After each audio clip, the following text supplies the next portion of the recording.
चंद्रशेखर भाई को जानते हैं? ये समाज के लोग बताते हैं कि भैया 2 फोन करते हैं 100 नंबर पर और 1 बीमार नंबर। 100 नंबर से पहले बीमारी आती है, 100 नंबर बाद में आती है। गुणवत्ता, स्वास्थ्य और शिक्षा सबके लिए फ्री होगी। चरणों में नमन करते हुए चंद बातें मैं आपको बताऊंगा। भीम आर्मी के विषय में सब लोग जानते हैं? हाथ खड़ा करके बताना। और पीछे मेरे भाई खड़े हुए साथ वो नहीं जानते। चंद्रशेखर भाई को जानते हैं? ठीक है। चंद्रशेखर भाई ने एक पार्टी का निर्माण किया जिसका नाम है समाज पार्टी काशीराम। सब ये सोच रहे होंगे कि मैं आपको बताऊंगा कि सब वोट दो, कुछ दो, ये करो वो करो, लेकिन नहीं, मैं आपको ये बताऊंगा कि हमारा उद्देश्य क्या है। हम पिछले 5-7 साल से जो बहुत मजबूती से लड़ाई लड़ रहे हैं, किसी के साथ किसी की हत्या हो, किसी के साथ दुराचार हो, किसी सरकारी कर्मचारी को सताया जाता हो, किसी भी गरीब को परेशान किया जाता हो, तो वहां सबसे पहले भीम आर्मी खड़ी हो जाती है पुलिस से पहले। ये मैं नहीं कहता, ये समाज के लोग बताते हैं कि भैया 2 फोन करते हैं 100 नंबर पर और 1 भीम आर्मी पर। 100 नंबर से पहले भीम आर्मी आती है, 100 नंबर बाद में आती है। कोई भी राजनीतिक दलों का मैनिफेस्टो होता है चुनाव लड़ने से पहले। भाई चंद्रशेखर राज ने अपना मैनिफेस्टो बनाया है, ये बनाया है और ये ऐसा बनाया है कि जब इसको पढ़ा गया, लोगों ने इसको देखा, तो उन्होंने इस मैनिफेस्टो को चोरी किया। तो मैं सबसे पहले इसके कुछ सारे पॉइंट बताऊंगा, 1-2 घंटे लग जाएंगे समझाने में। कुछ पॉइंट मैं आपको बताना चाहता हूं। पहला पॉइंट है गुणवत्ता, स्वास्थ्य और शिक्षा सबके लिए फ्री होगी। गुणवत्ता पूर्वक शिक्षा, स्वास्थ्य अभी भी फ्री है, लेकिन गुणवत्ता पूर्वक नहीं है। प्राइमरी स्कूलों में हमारे पढ़ने वाले बच्चों की स्थिति क्या है सब जानते हैं। अगर इस प्रदेश में टिकम बोध जैसे लोग मजबूत हुए, अजय भाई जैसे लोग मजबूत हुए, या जो हमारी टीम ये मजबूत हुई राजनीतिक तौर पर, तो इस प्रदेश के अंदर शिक्षा और चिकित्सा फ्री कर दी जाएगी। और ऐसी वैसी नहीं, मजबूत। ये जो प्राइवेटीकरण में यहाँ पर देश को खोखला किया जा रहा है ना, इनको खत्म कर दिया जाएगा। फटाफट पढ़ के बता देता हूँ। सभी प्रकार के कृषि ऋण माफ किए जाएंगे, किसानों को फ्री बिजली दी जाएगी, किसानों के जो खेती के लिए उपयोग होने वाले उपकरण है उनमें 50% की सब्सिडी दी जाएगी। गांव-गांव पंचायत में कृषि मंडियां बनाई जाएंगी। सरकार बनने के 30 दिन के भीतर राज्य छुट्टा पशु मुक्त होगा। राज्य छुट्टा पशु मुक्त, ये जो आवारा पशु फिरता रहता है, इनसे पशु बाजार को बढ़ावा देगा जाएगा। एक बाजार में दूसरे बाजार स्थान या एक राज्य से दूसरे स्थान तक ले जाने के लिए कोई पाबंदी नहीं होगी। 20% युवाओं को नौकरी दी जाएगी, क्योंकि 100% युवा को नौकरी नहीं दे सकते। जैसे कहा था मोदी जी ने कि मैं 15 लाख दे दूंगा, मैं 2 करोड़ रोजगार दे दूंगा। सतगुरु महाराज को मानने वाले लोग झूठ नहीं बोलते, वो तो देना दे, लेकिन हम जो वादा कर रहे हैं इस पर काम करेंगे। इससे पहले भी किया।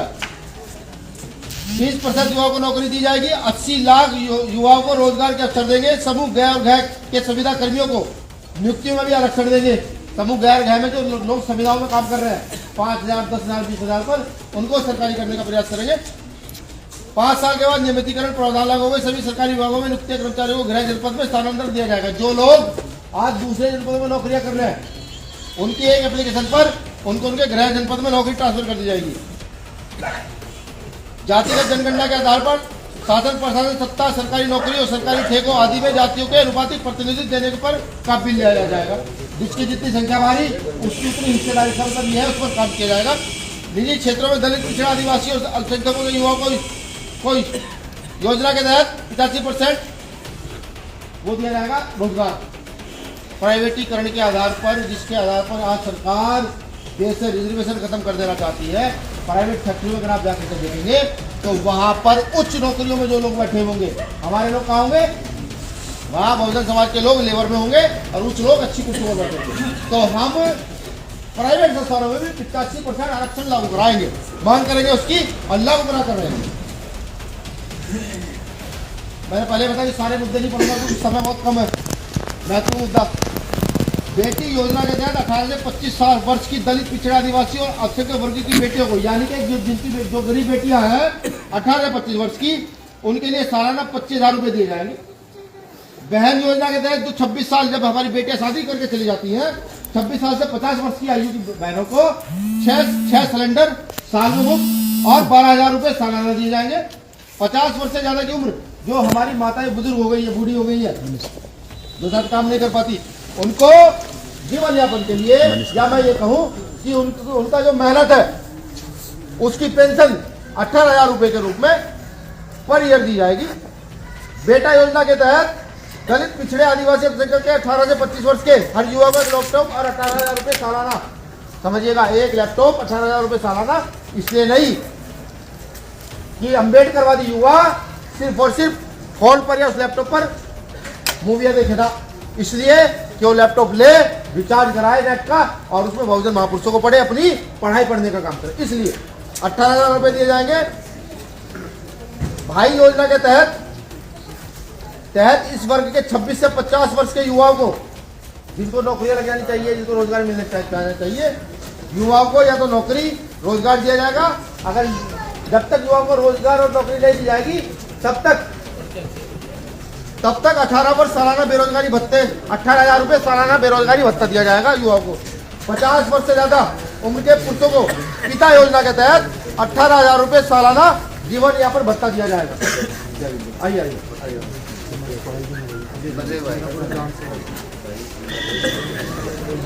आराम से भाई, आराम से। मोटे मोटे शब्दों में 350 यूनिट बिजली फ्री दी जाएगी। दूसरा, जो बिना वजह के बिल हमारे घरों पर आ रहे हैं, कैबिनेट में पहुंचते ही सबसे पहला काम ये होगा, बिजली के बिलों को माफ किया जाए, बिल्कुल माफ किया जाए। किसानों की सिंचाई के लिए बिल्कुल फ्री बिजली की जाएगी। छोटे और मध्यम वर्गीय व्यापारियों की मदद के लिए ग्रामीण स्तर पर से लेकर शहरों तक सरकारी व्यापार केंद्र स्थापित किए जाएंगे। जीएसटी 3% की जाएगी। व्यापारियों को पेट्रोल, डीजल और पेट्रोल पंप उत्तर प्रदेश में सस्ते किए जाएंगे। हर मंडल में बहुजन समाज के महापुरुषों के नाम से, हर मंडल में, उत्तर प्रदेश में 18 मंडल है, बहुजन समाज के महापुरुषों के नाम से स्कूल और विद्यालय खोले जाएंगे, स्कूल और हॉस्पिटल खोले जाएंगे। एक अति पिछड़ा वर्गों के लिए सामाजिक न्याय की रिपोर्ट लागू करेंगे। सच्चर कमेटी की रिपोर्ट सच्चर कमेटी बनी थी, उसका सर्वे हुआ था, उसकी रिपोर्ट आज तक लागू नहीं हुई है। जो लोग पढ़े लिखे हैं, नेट पर निकाल कर सच्चर कमेटी पढ़िएगा, पता लगेगा। उसकी रिपोर्ट लागू करेंगे। करने पर मुसलमानों के लिए आरक्षण की व्यवस्था करेंगे। पिछली सरकार में ये कहा गया था कि मुस्लिमों को आरक्षण दिया जाएगा, समाजवादी सरकार में नहीं दिया गया। देखिए, गरीब व्यक्ति को आरक्षण चाहिए जो अछूता है समाज की लाइन से, जैसे हम लोग सदियों अछूत रहे हैं। यहाँ का दलित पिछड़ा जिसको शूद्र कहा जाता है, वो सदियों अछूत रहा है, उसको रिजर्वेशन, ऐसे ही मुस्लिम वर्ग को भी रिजर्वेशन की व्यवस्था की जाएगी। अल्पसंख्यक पिछड़ी बिरादरियों के लिए अलग अधिनियम बनाए जाएंगे। बाबा साहब अम्बेडकर ने आर्टिकल 340 के तहत लिखा है कि भारत की वो पिछड़ी जातियां जो छूती है, उनको शैक्षिक व सामाजिक समानता चाहिए।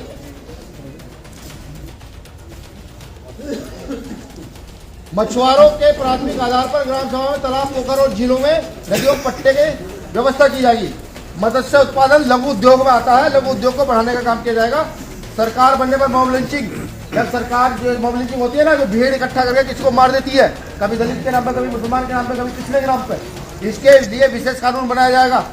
समूह गृह की सीधी भर्तियों, समूह गृह की नियुक्तियां, संविदा और ठेकेदारी प्रथा खत्म कर स्थायी नियुक्तियां की जाएगी। संविदा कर्मी और ठेकेदारी सभी सफाई कर्मचारियों को नियमित किया जाएगा।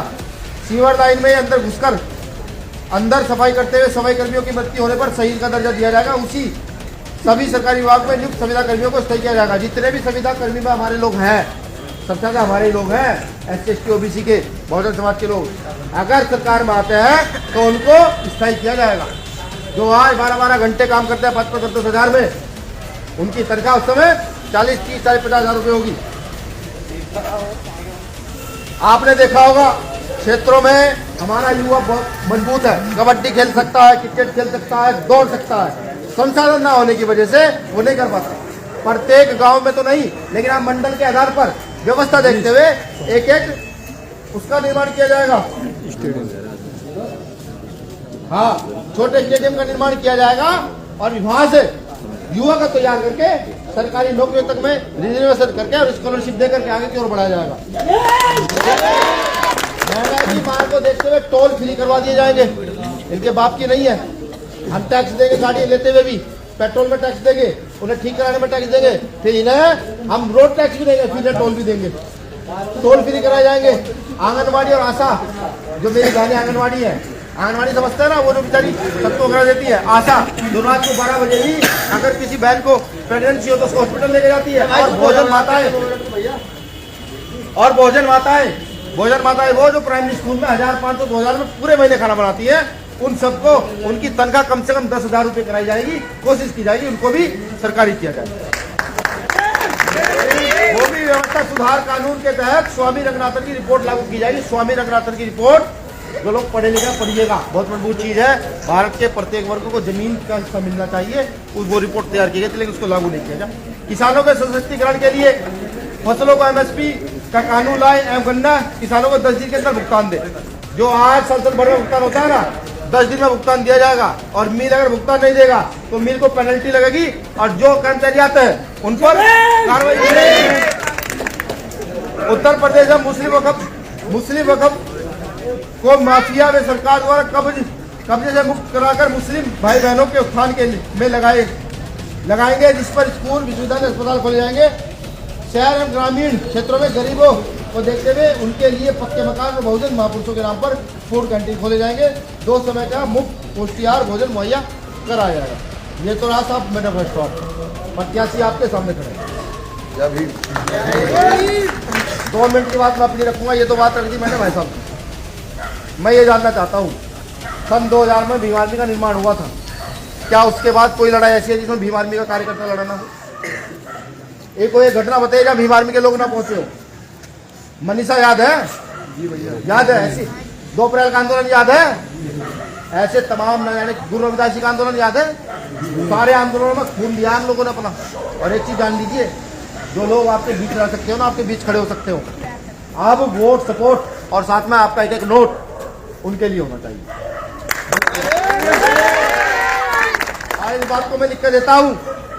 ये सब कहते हैं जिसका नेता बिक जाता है उसका समाज बिक जाता है, जिसका नेता बिक जाता है उसका कार्यकर्ता बिक जाता है। भारत में तो नोट बना नहीं जो आपके नेता चंद्रशेखर आजाद को खरीद दे। समझ लीजिए, जिसका नेता सही उसका कार्यकर्ता सही।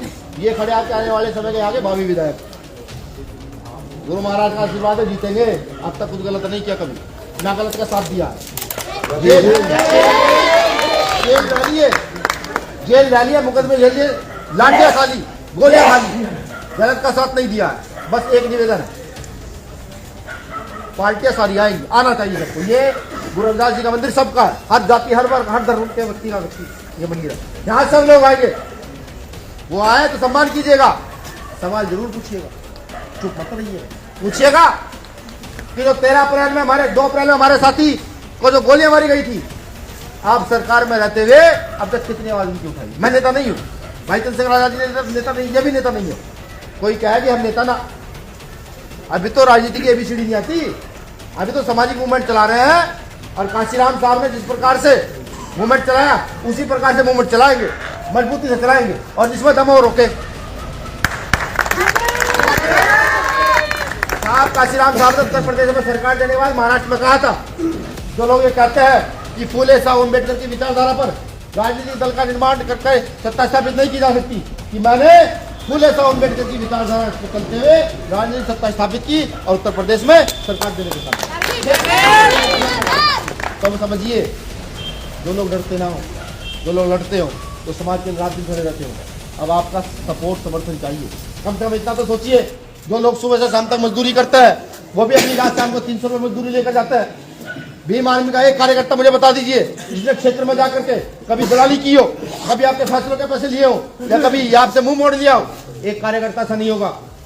उल्टा जो लोग फैसलों के नाम पर, झगड़ों के नाम पर कोर्ट कचहरियों में दलाली करा करते थे, भीम आर्मी के कार्यकर्ताओं ने बंद कर दी। इसलिए उनका विरोध होता है, इसलिए भीम आर्मी का लोगों का विरोध किया जाता है। अब आपको सोचना है, आपको समझना है। जब यहाँ कोई नेता आए तो पूछेगा 2 अप्रैल में जो हमारे 13 भाई शहीद हुए थे, उनके लिए अब तक क्या किया? पूछिएगा। जब सतगुरु रविदास जी का आंदोलन चल रहा था तो आप कहाँ थे? पूछिएगा। जब हमारी बेटियों को पीटा जाता है, हमारे भाइयों को पीटा जाता है, आरक्षण के नाम पर प्राइवेटीकरण किया जा रहा है और आप संसद और विधानसभा में हो, उसके खिलाफ आवाज क्यों नहीं उठा रहे हो, पूछिएगा। और अब महत्वपूर्ण बात जो सबको समझनी चाहिए, ये भारत देश है। मेरे वर्चस्व से ज्यादा, मेरे माता पिता से ज्यादा या मेरे किसी भी काम से ज्यादा इस देश की अस्मिता सबसे पहले, भारत की अस्मिता सबसे पहले है।